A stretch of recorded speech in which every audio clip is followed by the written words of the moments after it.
you just can't take your Cincinnati business model and apply it to Cali. It doesn't work. But it doesn't mean that there isn't a way to do it. It just means that it requires different skills. And honestly, for firms looking to be better problem solvers, be better innovators, this actually is a pretty decent training ground to bring back home and use those skill sets to tackle the problems we're all. Look, we are in an interconnected world.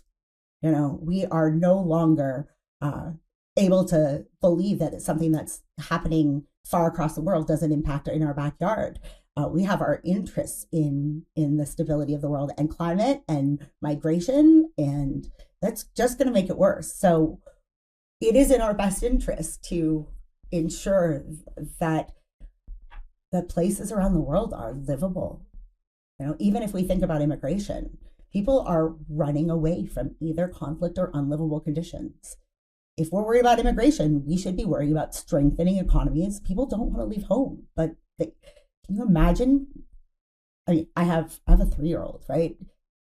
Imagining what it would take for me to take my 3-year-old and move her by foot, by boat, I can barely get her to daycare some days, right? No, the real, the human tragedy that required me to go to that extent for my child, it means that, there's more where that came from. And so the best we can do as a world is support people to live where they want to live, to stabilize our regions, to make sure they can work and have the dignity of work and hopefully strengthen our economy and their economy at the same time.